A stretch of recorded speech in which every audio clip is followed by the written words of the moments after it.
이번 시간에는 민주당 이재명 대표 이분의 임기가 지금 곧 만료가 되는 것 같습니다. 그래서 요즘에 이재명 대표가 당 대표를 연임할 것인가 또는 그만둘 것인가 하는 것에 대해서 굉장히 논란이 많이 일어나고 있는데 오늘은 이재명 대표의 사주와 또 육효점으로서 이재명 대표가 앞으로 당대표를 연임할 것인가 말 것인가 하는 것을 한번 예측해 보도록 하겠습니다.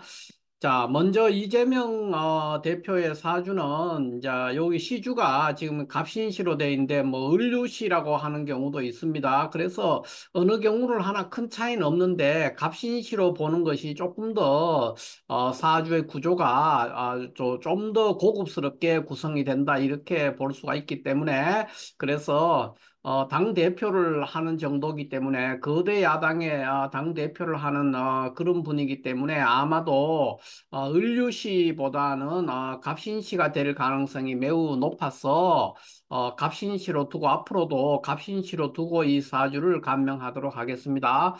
자, 그러면은 이 사주는 자월을목에서 동목입니다. 동목, 한겨울의 나무죠. 한겨울의 화초 또는 한겨울의 나무 뭐 이렇게 표현할 수 있는데 자월을목에서 개수가 이렇게 투간해서 이 편인이 용신이 되는 그런 사주가 돼서 원사주는 이 겁재들을 보고 있음으로 인해서 인수가 겁재를 보는 그런 구조가 돼서 완전한 파격 이런 구조가 되겠습니다. 완전한 파격으로 아주 원사주는 빈천한 사주죠.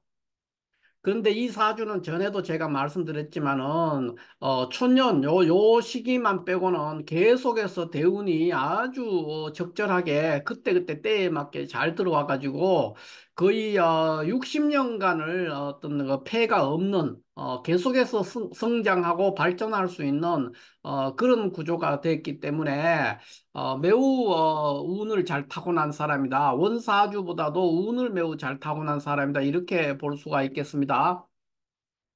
그러면 이분이 이번에 이제 민주당 대표를 연임할 것인가 말 것인가 이거에 대해서 한번 살펴보는데 이게 왜 지금 논란이 되느냐 하면은 이재명 대표가 이번에 4월 총선에서 거의 역사상 유례가 없을 정도로 압승을 했죠. 여당을 상대로 해서 압승을 해가지고 매우 공이 큰데 그럼에도 불구하고 이 당 대표는 전통적으로 연임을 하지 않는 것, 그것이 전통으로 민주당에서 오랫동안 유지가 되어 왔단 말이에요. 그러니까 지난번 총선에서도 물론 여당의 입장이었지만은 이해찬 대표가 180석을, 민주당은 180석을, 만들었지 않습니까? 그러니까 그때도 대승을 했죠. 그랬는데도, 이해찬 대표 같은 경우에도 공이 굉장히 컸고, 그랬는데도, 거기서 연임을 하지 않고 물러났습니다. 근데 만약에 그때 이해찬 대표가 연임을 했으면 아마 지금 우리가 검찰 개혁이라든가 언론 개혁이라든가 이런 것 때문에 다시 고민을 하는 이런 시간은 없었고 아마 개혁이 굉장히 잘 됐을 것이다 이렇게 보여집니다. 그러나 그때 이해찬 대표가 180석을 하고는 그다음에 이낙연 대표에게 당대표를 물려주고 더 이상 대표를 안 했단 말이에요. 그렇게 되면서부터 180석을 가지고도 아무것도 못하는 그러한 거대 야당, 거대 여당이. 그러니까 지금의 야당은 200석을 넘기지 않는 나라는 아무것도 거의 사실상 못하는 상황이에요. 그러니까 대통령의 거부권에 막혀가지고. 그러니까 엄청난 대승을 해가지고 192석을 야당이 했지만 여전히 200석이 안 되기 때문에 실질적으로 야당이 뭔가 법안을 강제로 통과시키고 하는 그런 거는 전혀 못하기 때문에 실질적으로는 개혁을 지금 할 수가 없는 상황이죠. 다만 여당이 더 이상 폭주할 수 없게 묶어두는 그런 역할은 하죠. 그러니까 그 정도 역할에 머물고 있는 겁니다. 그런데 당시에 이해찬 대표가 180석을 할 때는 여당이었단 말이에요. 그래서 이해찬 대표 같은 분이 계속 당대표를 했으면, 엄중하게 지켜본다는 식으로 하다가 시기를 놓쳐가지고, 아무것도 못한 그런 지금과 같은, 그래서 지금 또 주말만 되면 많은 사람들이 시내에 광화문에 나와가지고, 집회를 하고 그렇지 않습니까? 그런, 수고로움. 이런 것들이 없었지 않을까 이렇게 보여집니다. 그래서 어찌됐든 이제 그런 상황들을 경험했기 때문에 이재명 대표가 연임하는 것이 맞느냐, 아니면 전통에 따라서 단임으로 지금 끝내야 되는 거 아니냐, 이런 여러 가지 설들이 있을 수 있다. 이런 것을 제가 말씀을 드립니다. 그러면 지금 볼 것 같으면 금년은 이러한 구조의 사주가 정사대운 갑진년에 지금 아마 당대표 선거가 있다고 하면은 6월이나 7월, 그러니까 경호월이나 월로 치면 신미월이 되겠죠. 경호월이나 신미월에 당대표가 연임될 것인가, 연임을 할 것인가, 또는 뭐 바뀔 것인가 하는 당대표 선거가 아마 경호월, 그러니까 양력으로 6월이나 또 신미월, 7월, 양력 6월이나 7월 중에 그러한 일이 있을 것이다. 이렇게 보여집니다. 만약에 6월 달에 당대표를 새로 뽑는다. 이렇게 될 것 같으면 이 경우에는 이재명 대표에게 전혀 유리하지가 않습니다. 만약에 경호월에 이재명 대표가 당대표를 연임한다. 이제 이렇게 되면은 아마, 많은 구설수라든가 비난에 직면하게 될 것입니다. 그러나 뭐 지금 이분은 정사대운 갑진년에서 이 갑진년 운세가 매우 좋단 말이에요. 굉장히 좋은 운세를 지금 맞이하고 있기 때문에 뭐 한 달 정도, 6월 한 달은 굉장히 시끄러울 겁니다. 그리고 본인도 좀 상처를 받게 돼요. 이게 6월 달에 만약 연임을 하게 되면은 여러 가지 구설수라든가 명예롭지 않은 상황에 직면을 하게 될 것입니다. 그러나 뭐 한 달 정도의 운이고 지금 갑진년 자체는 운이 좋기 때문에 큰 무리는 없을 것이다. 이렇게 보여지는데 6월 달에 연임하는 것은 별로 반갑지 않다. 그리고 오히려 연임을 하지 않는다. 연임을 하지 않을 가능성도 지금 제가 볼 때는 굉장히 높습니다. 왜냐하면 이 경호월 운은 원래는 이 월운만으로 연운이 워낙 좋아서 제가 단정적으로 조금 얘기하기는 어렵지만 경호월이란 이 원룬 자체는 자리에서 물러나는 운입니다. 이 운은 보통 퇴임하거나 퇴직하거나 또는 이직하는 그런 운에 해당이 되기 때문에 원룬만으로 판단한다면은 이분은 이재명 대표는 만약에 6월 달에 당대표를 다시 뽑는 그런 과정에 들어간다면 아마 안 할 확률이 되게 높고 또 만약 억지로 하게 된다 그러면 굉장히 불명예스럽다든가 구설수라든가 여러 가지 안팎으로의 그 비난 이런 것들에 다소 직면해서 별로 보람되지 않은 그런 상황, 자랑스럽지가 않은 그런 시간인데 이제 한 달짜리 운이니까 뭐 감수할 수 있다 이렇게는 볼 수가 있겠습니다. 어찌됐든 6월 달에 이재명 대표의 운은 별로 반갑지 않은 운이다 이렇게 볼 수가 있겠죠. 자, 그러면 사주상으로는 6월 운이 이분이 그러니까 당대표를 연임을 할 수도 있는데 한 달짜리 운이라 살 수도 있는데 6월 달에 만약에 연임을 하게 되면 이것은 폐운이에요. 6월 달은 경호월이기 때문에 경호월에 식신재관돼서 폐운을 맞이하기 때문에 좋은 현상은 아니다. 그리고 굉장히 마음고생을 좀 많이 하고 그렇게 많이 대외적으로 명예가 제고된다든가 하는 그런 일들은 없는 그런 폐운의 달을 맞이하게 된다. 그래서 6월을 지나서 7월에 만약에 당대표를 뽑으면은 또 상황이 굉장히 달라집니다. 그때는 매우 좋은 운에 들어가기 때문에 뭐 6월을 지나서 7월 달에 만약에 당대표를 뽑으면은 그런 구설수를 훨씬 더 줄이고 오히려 빛나는 그런 상황을 맞이할 수 있다. 이렇게 볼 수가 있습니다. 그러나 당대표가 만약 6월에 되면은 그것은 폐운에 직면해서 여러분 거기 뭐 당대표가 다시 될 수도 있습니다. 월운이기 때문에. 왜냐하면 연운이 굉장히 좋기 때문에 될 수는 있는데 많은 구설수와 마음고생을 한다든가 안팎으로의 어떤 비난, 이런 것들로 인해서 조금 불리한 위치 또는 폐운에 놓인다. 그러니까 좋지 않다는 것이죠. 6월 달 운은. 그렇게 볼 수가 있습니다. 그러나 뭐 본인이 월운이라서 굳이 뭐 하겠다고 해서 나와가 하면은 또 될 수도 있다. 이렇게 볼 수 있지만 지금 이 구조상으로는 보통은 이제 경호월 운이라면은 퇴직하거나 퇴임하거나 이직하는 자리에서 물러나는 운이 되기 때문에 안 할 가능성이 매우 높다. 이렇게 볼 수가 있죠. 그러면 이제 이분의 사주를 이제 사주상으로는 이렇고, 지금 이분의 속마음이라든가 또 그런 것들을 육효로서 한번 우리가 볼 것 같으면은 어떤 상황에 펼쳐지느냐 하는 것을 볼 수가 있는데, 육효로 한번 살펴보면은 지금 이분을 제가 응이라고 보고 제가 오늘 제가 그러니까 기사월 병자일이 온대요. 오늘 날짜로 이 괴를 한번 뽑아봤습니다. 그래서 뽑으니까 풍래익계에 이효가 동했어요. 그러니까 이렇게 돼 있으면은 이제 문제가 뭐냐 하면은 이 경우는 자 이재명 대표 본인은 어떻습니까? 속마음은 실질적으로 한 번 더 해보고 싶은 의지가 상당히 있다 이렇게 볼 수가 있습니다. 그러니까 기사월 병자일에 뽑는 괴입니다. 풍래익계를 뽑았는데 본인은 그 겉으로는 나는 생각이 없다 이렇게 할지라도 지금의 상태,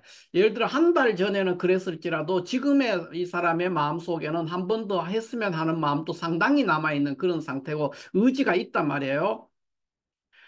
그런 상황이고, 다만 이 구조는 지금 형료가 동했어요. 그러니까 풍래 있게 이효가 동해서 형료가 동했기 때문에, 이분이 만약에 당대표를 다시 한다. 이렇게 되면은, 이때는, 가장 좋은 방법이 뭐냐면은, 추대되는 형태, 추대의 형태로 만약에 된다면은, 그나마 그 구설수라든가 불명예스러운 그런 부분을 최소화시킬 수 있을 겁니다.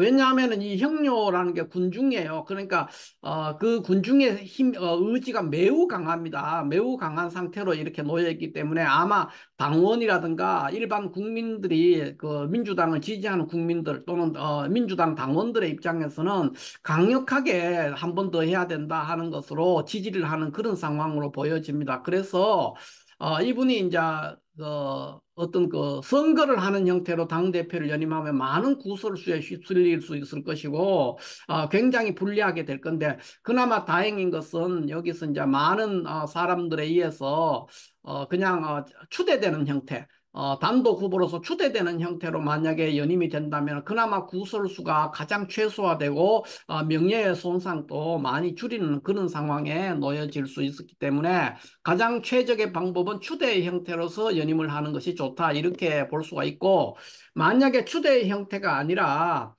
경선을 하는 형태로 당대표를 하는데 이분이 다시 출마를 해가지고 당선이 될 가능성이 있죠. 이 연운이 좋기 때문에 가능성이 있는데 그렇게 됐을 경우에는 엄청난 구설수와 안팎으로의 비난 이런 것들에 직면합니다. 왜냐하면 형료가 동해 있기 때문에 그렇습니다. 형료는 많은 군중을 의미하기 때문에 군중들의 지지를 받고 있는 그런 상황이거든요. 군중들이 굉장히 힘이 있고 많은 세력들이 도우고 있는 상황이라서, 그런데 이것이 이제 그렇게 되지 않을 때는 이 형료라는 것은 구설수를 의미합니다. 구설수. 그렇기 때문에 많은 말들을 뒷말을 남기게 되는 그런 상황에 놓입니다. 그래서 가장 좋은 것은 다시 한번 하게 되는 상황이 벌어진다면 그때는 추대되는 형태를 취해야만이 가장 효율적이다 이렇게 볼 수가 있겠습니다. 지금 왜 우리가 이재명 대표의 연임 일반적으로 민주당의 당 대표는 단임을 원칙으로 하는 것이 오랫동안 지속이 됐단 말이에요. 업적이 있든 없든지 간에. 그랬는데 이게 연임이 지금 논의가 되느냐 하면은 지금 상황이 매우 엄중한 상황, 그리고 국가가 굉장히 위기에 빠져 있는 그런 상황이죠. 그런 상황이기 때문에 이제 이런 예외적인 연임을 지금 논의를 하는 겁니다. 그런데 우리가 여기서 지금 조심하고 가야 되는 것은 연임의 명분이 뭐냐는 거예요. 연임의 명분. 연임의 명분이 보통 뭐 1번 자 개혁을 해야 된다. 개혁의 드라이브, 개혁의 동력을 잃으면 안 된다. 그러니까 개혁의 동력을 계속해서 유지해서 해 나가야 되는데 그걸 할 수 있는 사람이 이재명뿐이다. 이런 이제 논리를 펴는 것이죠.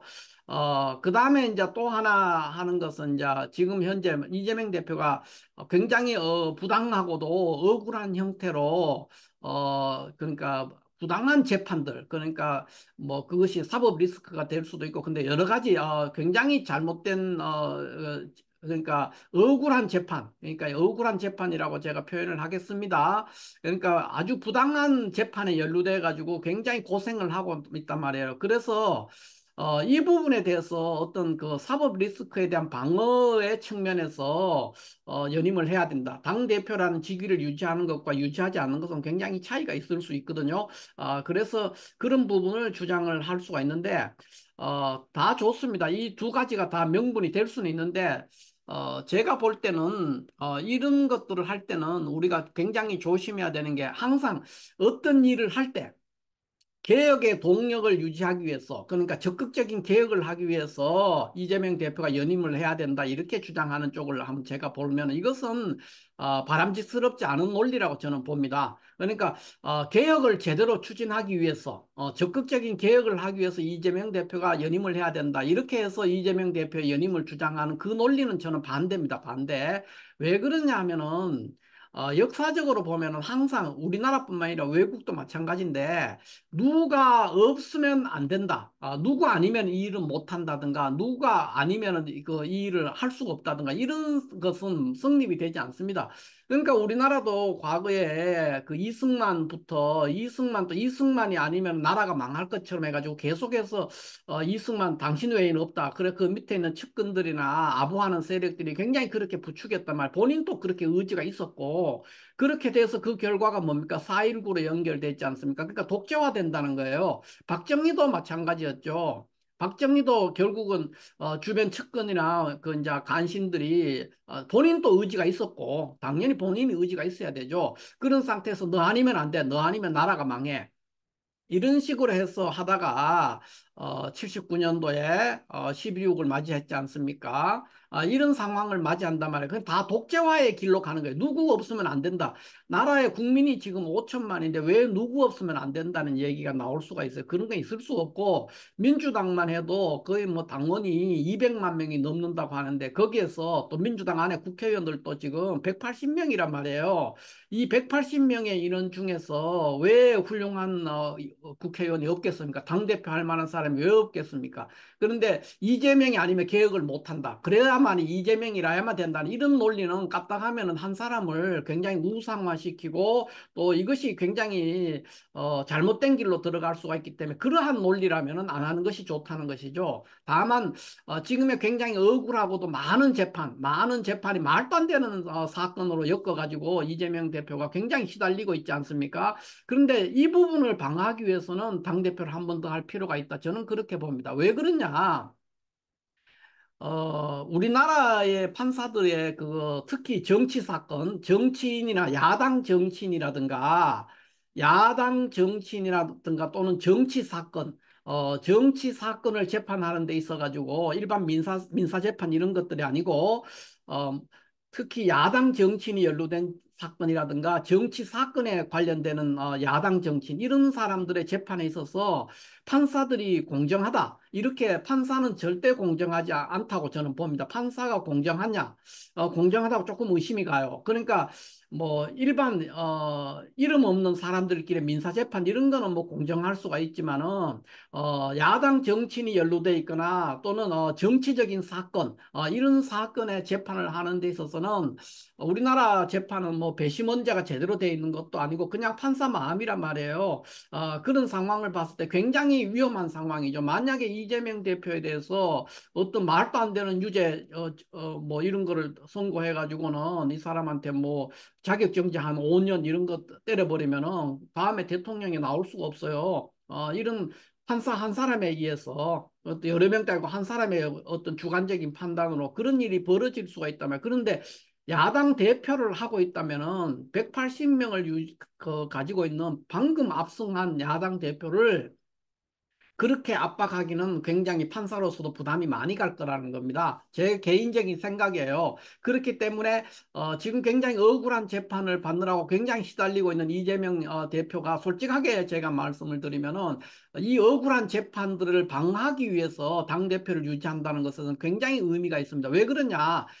정치 사건 또는 야당 정치인이 연루되어 있는 사건에서의 재판에서 형사 재판은 지금 우리나라의 판사들의 공정성을 저는 거의 굉장히 의심합니다. 그 별로 믿을 못 돼요. 뭐 설사 야당 정치인 유리하게 재판했을 때도 마찬가지고요. 그러니까 그 판사 개인의 어떤 그 판단력에 의존을 하는 거예요. 배심원이라든가 이런 게 제대로 정비가 안 돼 있는 나라이기 때문에 그래서 그런 측면에서는 하나의 큰 도움이 될 거라고 보지만은 개혁을 완수해내기 위해서 이재명이 아니면 안 된다. 이런 논리는 굉장히 잘못됐습니다. 민주당 안에 훌륭한 국회의원들이 굉장히 많고 또 이번에 새로 선거를 하면서 많은 분들이 새로 의회에 진출했기 때문에 그런 것들은 걱정하지 않으셔도 된다. 또 오히려 이런 것이 더 위험합니다.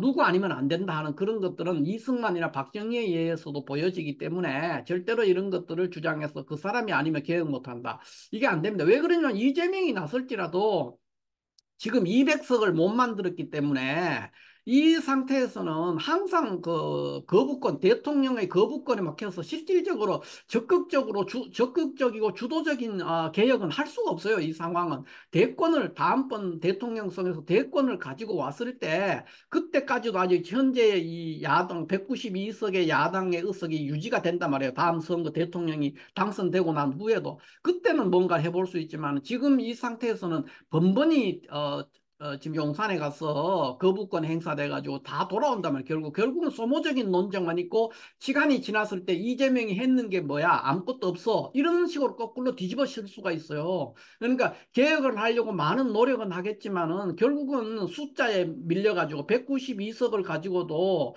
대통령 거부권에 밀려 가지고 아무것도 못하는 상황에 빠질 수가 있죠. 그러면은 시간이 많이 걸렸을 때 이재명이 와도 별 수 없네. 또는 이재명이가 그동안에 뭘 했어? 개혁 아무것도 안 했잖아. 이런 역공을 당할 수가 있어요. 그렇기 때문에 이런 측면에서도 개혁을 더 확실하게 하기 위해서 이재명이 당대표를 한 번 더 했는데 이거는 아주 위험한 발상입니다. 그리고 사람을 한 훌륭한 야당 지도자를 죽음의 구렁텅이로 몰아넣는 것과 마찬가지예요. 그런 것보다는 만약 이런 논리라면 개혁을 하기 위해서 이재명 대표가 필요하다. 연임해야 된다. 이런 논리라면 차라리 안 하고 당대표를 하지 말고 쉬면서 여러 가지 책도 읽고 민심도 청취하고 또 전열을 가다듬는 본인으로서도 좀 휴식 시간이 필요하죠. 그런 과정을 갖는 게 낫고 지금 굉장히 억울한 재판에 연루되어 있는 이 재판에 말도 안 되는 얼토당토한 논리로서 유죄 판결이 돼 가지고 이분이 다음번에 대선에 출마할 수 없는 그런 상황에 빠지는 걸 방어하기 위한 이 위험한 재판에 대한 방어 논리로서 당대표를 한 번 더 연임해야 된다는 요것은 굉장히 의미가 있는 것이다. 이렇게 볼 수가 있겠습니다. 자, 어찌됐든 지금 민주당은 앞으로 굉장히 지금 지난번 이낙연 대표 때의 그 180석으로 무능력한 그 모습을 보인다면은 아마 다시는 이런 호기 그러니까 야당에게 표를 몰아주는 사람이 없을 것이다. 국민들이 아주 극소수로 남게 될 것이다. 이렇게 보고 있습니다. 그러면 이걸 이제 이 두 개의 육표정과 이재명 대표의 사주를 보면서 제가 고사에 있는 송량진이라는 이 고사를 한번 제가 소개를 해드리려고 해요. 자, 이 고사에는 고사가 무슨 뜻이냐면은 송나라 양공의 어짐이다. 송양지인이라는 게 그런 뜻입니다. 송나라 양공의 어짐이라는 뜻인데 이게 기원전 640년경에 있었던 사건이에요. 그러니까 송나라 양공이 이제 공이라고 하는 이유는 그때 주나라가 그거 황실이었기 때문에 송나라는 이제 공이죠. 공 왕일제로 실질적으로 이 사람이 왕인데 공이라고 이름을 붙였습니다. 그래서 기원전 640년이니까 뭐 우리는 언제쯤 될지 모르죠. 고조선보다도 더 이전일 수도 있고 그런 상황이에요. 그러니까 굉장히 옛날 얘기인데 그 양공의 시대, 그러니까 송나라 양공의 어짐, 그러니까 굉장히 대의명분에 쓸데없는 대의명분, 그냥 의미 있는 대의명분이 아니라 쓸데없는 대의명분, 쓸데없는 대의명분이라든가 쓸데없는 예의 이런 것을 차리다가 망해버린 케이스를 송양지인다 이렇게 고사성어로 많이 얘기합니다. 그러니까 굉장히 무의미한 대의명분을 찾기는 찾는데 아무 의미 없는 대의명분을 찾다가 망해버리는 케이스 또는 아무 의미 없는 무의미한 예의를 차리다가 망해버리는 케이스 그런 케이스를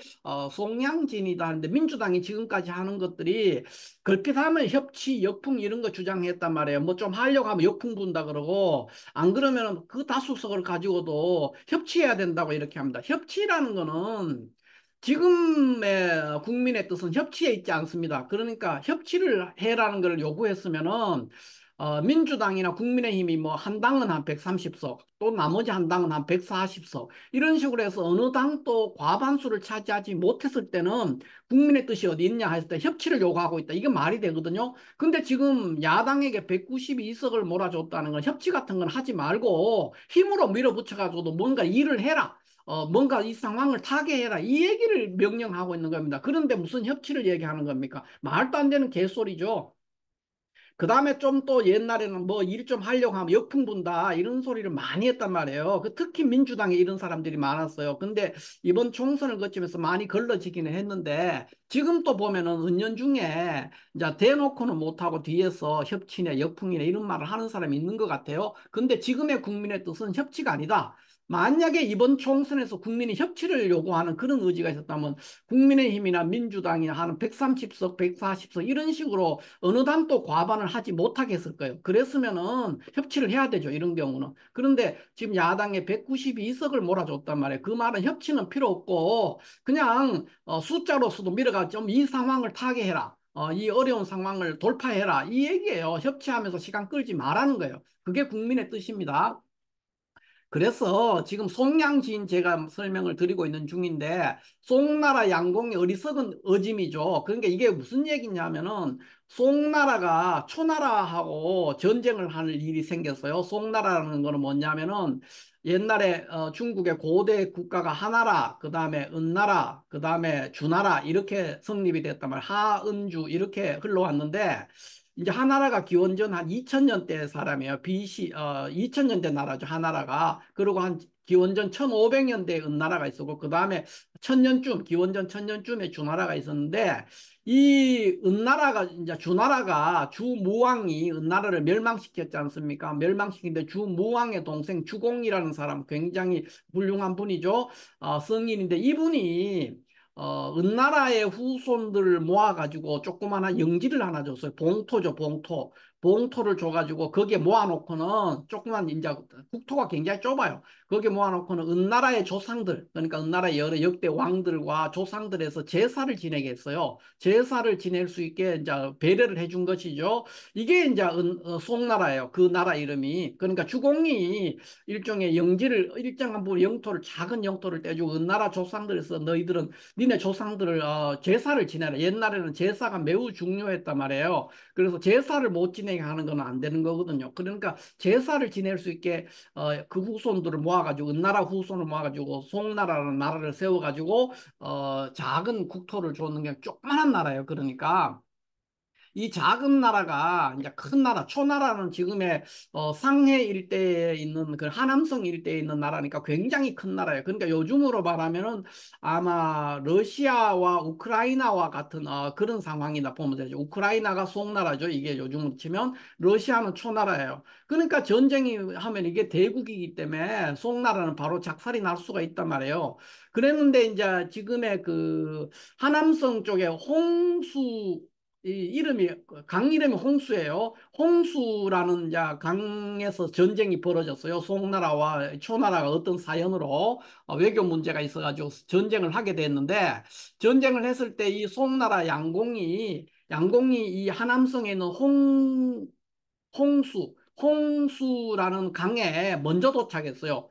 다행히 송나라 양공이 먼저 도착을 해서 이제 진을 쳤죠. 먼저 도착을 해서 준비를 하고 있는데 이제 늦게 초나라 군대가 늦게 왔어요. 늦게 와서 강을 막 건너요. 홍수라는 강을 건너고 있어요. 그러면은 강을 건널 때 공격을 하면 되거든요. 그래서 송나라의 양공 밑에 그 이복형인 그 목이라는 재상, 굉장히 훌륭한 재상인데 목이라는 송나라 양공을 보조하는 재상 이복형입니다. 목이라는 사람이 계속 진언을 해요. 초나라 군대가 강을 건널 때 공격해야 된다. 그래야 우리가 이길 수 있다. 이렇게 얘기하니까 송나라 양공이 뭐라 그러냐면 군자는 남의 약점을 노리는 비겁한 짓을 해서는 안 된다.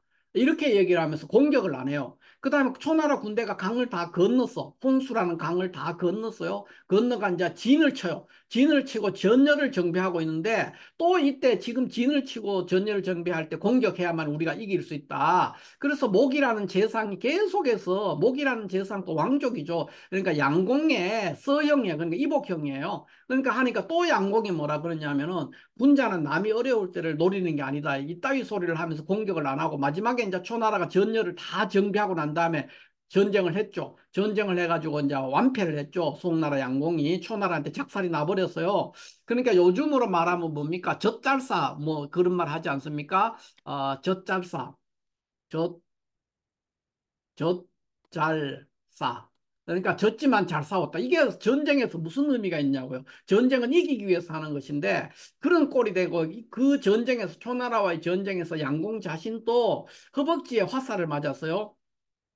허벅지에 화살을 맞아 그 후유증으로 그 제위 14년 만에 죽게 됐는데 이런 케이스 그러니까 쓸데없는 대의 명분이라든가 쓸데없는 예의 그런 거를 차리다가 전체적으로 몰락의 길로 들어서게 되는 케이스 그것이 지난 180석을 몰아줬는데도 엄중하게 지켜본다면서 아무런 개혁도 안 하고 있다가 지금 검찰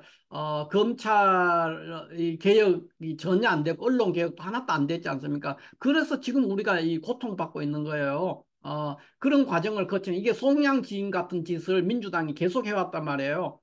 그 과정의 후과다, 후과다. 그러니까 검찰 개혁을 게을리한 송양지인을 발휘해서 검찰 개혁이나 언론 개혁을 제대로 안 했는 그 후과를 지금 민주당이나 국민이 받고 있다. 그 고통은 국민이 받고 있다. 이렇게 보면 되겠습니다. 그래서 이런 쓸데없는 대의 명분에 쓸데없는 예의를 지금도 찾는 사람들이 있어요. 그런데 민주당 안에서 이런 사람들이 이제 등장할 때는 항상 무슨 얘기냐면 요즘에는 이렇게 군자 이런 말을 안 하죠. 대신에 뭡니까? 협치, 역풍 이런 말을 한단 말이에요. 그래서 민주당 안에서 누구라도 협치라든가 역풍이라든가 이런 단어를 사용하는 사람이 있으면은 무조건 그 사람은 배신자, 민주당이나 국민의 배신자다. 민주주의를 추종하는 모든 사람의 배신자다. 이렇게 이해하면 될 것 같아요. 자, 이렇게 해서 뭐 제가 역사적 사건까지 좀 길게 얘기를 했는데 어찌됐든 이재명 대표가 연임을 할 것인가 말 것인가 하는 거에 대해서 이재명 대표의 사주와 육효점을 가지고 설명을 했는데 결론은 그런 겁니다.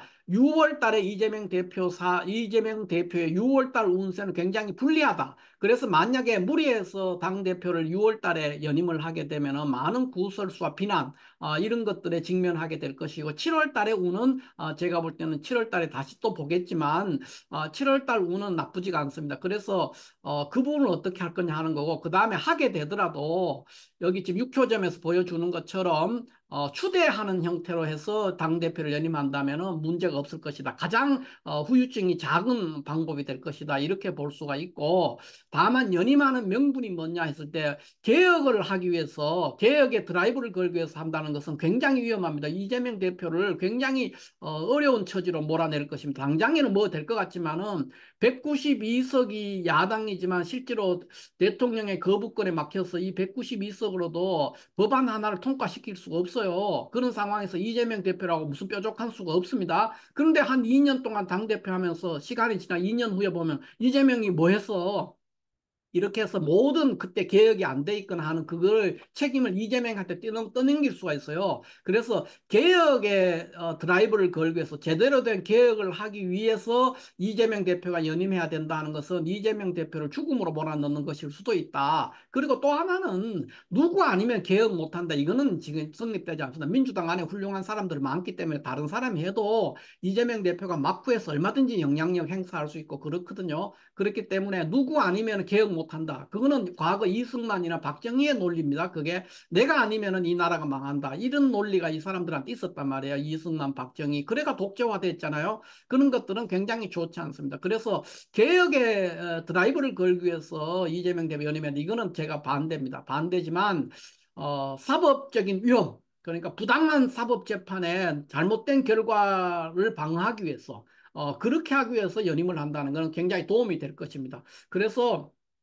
뭐 그런 거에 대해서 뭐 또 보수 계열 신문에서는 엄청나게 비난을 하겠죠. 하지만 그럴지라도 당 대표를이란 직위를 가지고 있으면서 재판에 임하는 것은 우리나라처럼 이제 불완전한 판사 한 사람에 의해서 나라의 운명이 왔다 갔다 할 수도 있는 그런 상황들을 막을 수 있는데 하나의 힘이 될 수 있다는 것이죠. 그런 면에서는 보람이 될 수 있다. 그래서 그런 면에서는 연임을 하는 것도 괜찮다는 거예요. 좀 한 달 정도 욕을 좀 먹더라도 연임을 하는 것이 나을 수 있죠. 다만 6월 달에는 이제 경호월이 되는데 사주상으로는 경호월은 자리에서 물러나고 퇴임하거나 이직하거나 퇴직하는 그런 운에 해당이 되기 때문에 이거를 무시하고 다시 하게 됐을 때는 거기에 따르는 많은 어떤 비난 또는 마음고생 이런 것이 따라올 수 있다 이렇게 볼 수가 있겠습니다. 그러나 육효점으로 봤을 때는 대중의 추대를 받는다면 그 후유증을 최소화시킬 수 있는 것으로 보이기 때문에 뭐 한 달짜리 운이라서 뭐 그렇게